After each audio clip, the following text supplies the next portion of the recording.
Ireland, a country well known for their lush green landscapes, festivals that are celebrated with unrivaled enthusiasm, and a rugby team that is at the top of the rankings on a consistent basis. They aren't really the first country that comes to mind when we're on the topic of cricket. However, longtime followers have surely noticed that in the past 2 decades, their national cricket team has had a consistent presence across all ICC tournaments, showing flashes of brilliance at different times. Trent Johnson has hit the winning run. Because of which, many experts predict that they might be on their way to becoming a staple of the sport. They've become a really good team in world cricket and capable of beating any team. So the question remains, why haven't they yet?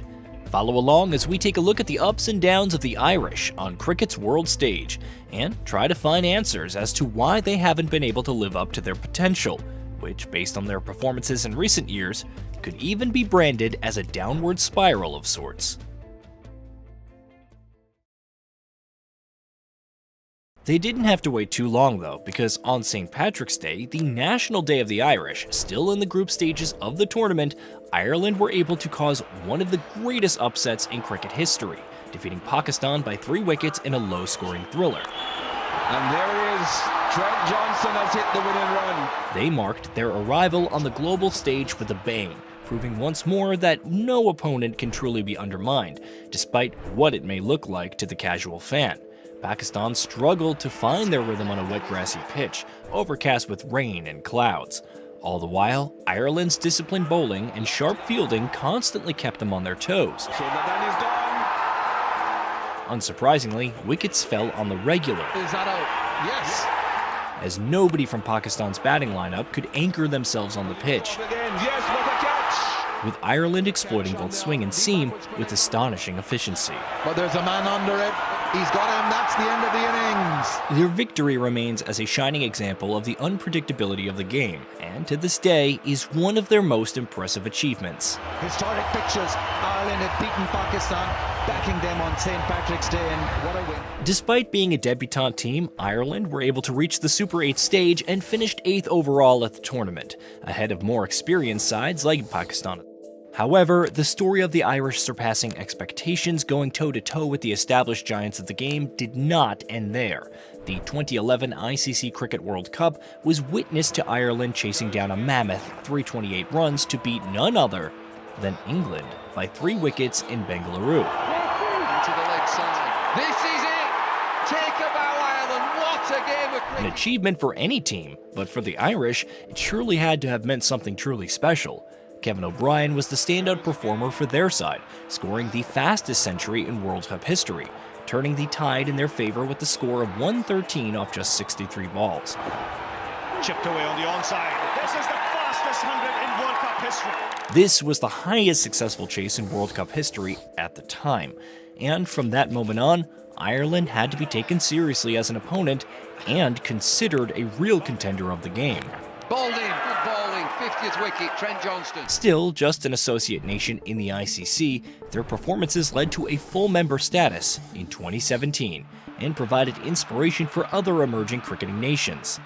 Their campaign in the 2015 World Cup was not too shabby either, demonstrating their consistency on the bigger stage. They were able to snatch away wins on 3 occasions in the group stages, but as luck would have it, they narrowly missed out on the quarterfinals due to their net run rate, finishing 5th in their pool. After becoming a full member of the ICC in 2017, they were now free to explore the most prestigious format of the sport, Test cricket.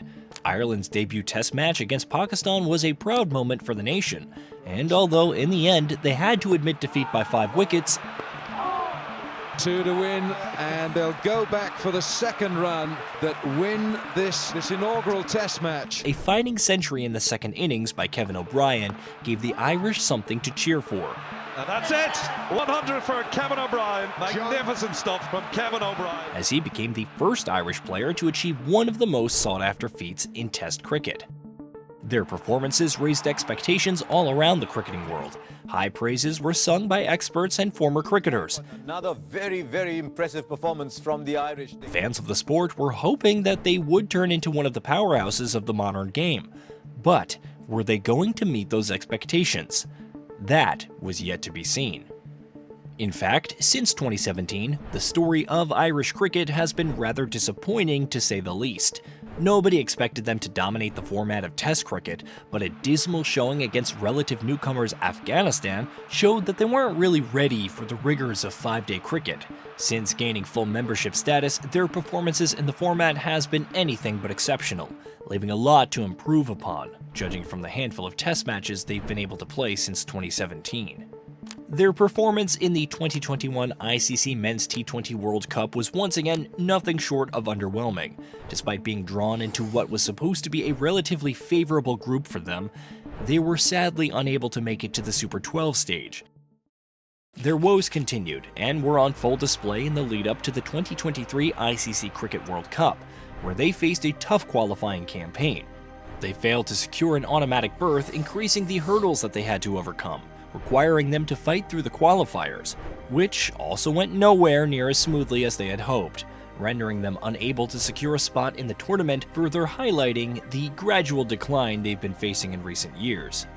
In truth, this downward trend has been a long time coming for the sporting nation, with Ireland's golden generation of players including Ed Joyce, Kevin O'Brien, William Porterfield, and Gary Wilson having either retired or reaching the tail end of their careers. These were the players that were central to Ireland's success in 2007 and 2011 World Cups. Their departure left a vacuum of leadership and experience in the national team, which has yet to be filled.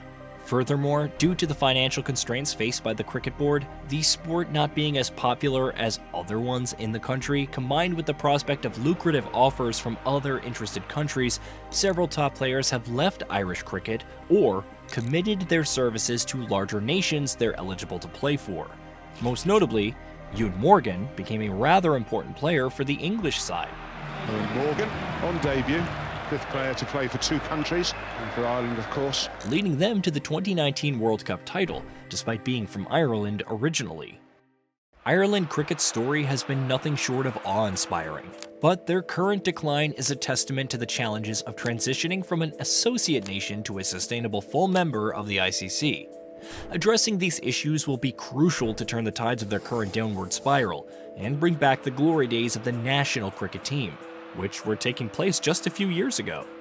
In August of 2024, Warren Duttram, CEO of Cricket Ireland, laid out the plans and vision that the organization had for the future of the sport in the country in the coming decade. He said that plans were underway to construct a national cricket stadium at the National Sports Campus in Blackguardstown, near Dublin, with the initial phase expected to be completed by 2028. The stadium is designed to include seating for 4,000 spectators, along with practice arenas and a performance center. Ireland is also set to co-host the 2030 ICC T20 World Cup alongside England and Scotland, which is expected to be a significant milestone in the nation's cricketing journey.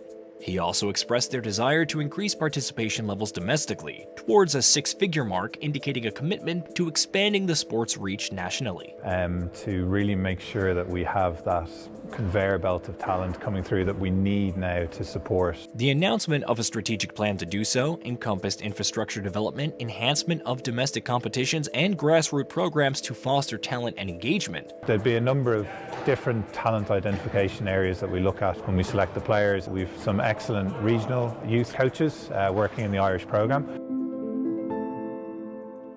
Cricket has a long and storied history in Ireland, dating back to the late 18th century.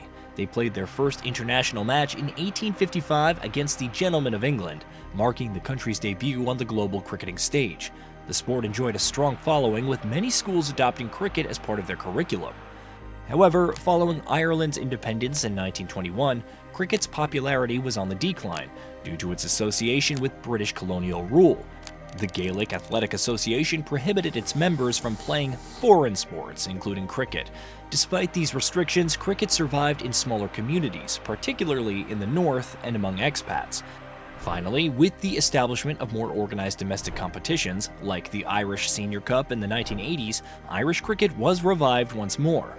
The giant killers of the last decade have gifted us with moments of pure brilliance, despite the many disappointing performances in recent times. Today, Ireland looks to a young generation of cricketers to lead them into a new era of prosperity and growth. Whether they'll be able to live up to the expectations set by their predecessors, players from the last golden age of Ireland cricket, is yet to be seen. And Ireland win their opening game. They beat the USA. If we can turn over one of the big nations as an underdog, that would be huge, and that's what we're aiming for. But one thing is for sure, nobody can underestimate the Irish when it comes to a game of cricket. Here's to hoping they dazzle us with their breathtaking performances once more and reach new heights for their country in the process.